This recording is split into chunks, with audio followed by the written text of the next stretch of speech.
সকালে ঢাকা দক্ষিণে বিএনপি সমর্থিত মেয়র প্রার্থী মির্জা আব্বাসের পক্ষে রাজধানীর মালিবাগে প্রচার চালান তার স্ত্রী আফরোজা আব্বাস।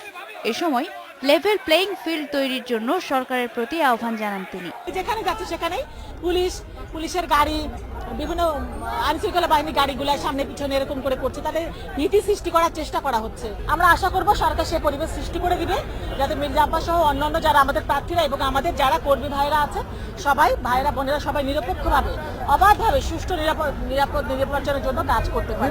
অন্যদিকে উত্তরের বিভিন্ন ওয়ার্ডে গিয়ে ভোটারদের কাছে ভোট চান আওয়ামী লীগ সমর্থিত মেয়র প্রার্থী আনিসুল হক। এ সময় মেয়র হলে ঢাকাকে নিয়ে তার স্বপ্ন ও পরিকল্পনার কথা ভোটারদের জানান তিনি। প্রচারণা খুব জোরে সোরে হচ্ছে, সবাই খুব খুশি, সবাই ভোট দিতে চায় এবং সবাই চায় যে অনেক প্রার্থী আসুক, ভোট ভালোভাবে হোক এবং প্রার্থীরাও অনেক চেষ্টা করছেন।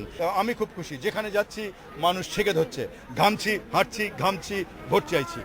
ফার্মগেট এলাকায় প্রচার চালানোর সময় উত্তরের মেয়র প্রার্থী জুনায়েদ সাকি বলেন, 5 বছরের আগেই ঢাকার সমস্যার সমাধান করে রাজধানীকে নতুন রূপ দেওয়া সম্ভব। আমাদের তরুণরা তাদের উদ্ভাবনী শক্তি দিয়ে এগুলো যদি আন্তরিক একটা নীতি থাকে, আন্তরিক নেতৃত্ব থাকে, সৎ নেতৃত্ব থাকে এবং একটা দুর্নীতিমুক্ত গণতান্ত্রিক প্রশাসন থাকে, তাহলে সকলের অংশগ্রহণের ভিত্তিতে এই ঢাকা শহরকে 5 বছর সময় লাগবে না, আরো অনেক কম সময়ের মধ্যেই দ্রুততার সাথে বদলে দেওয়া সম্ভব।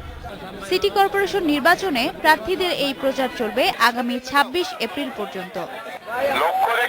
Marufa Rahman, independent news, Dhaka.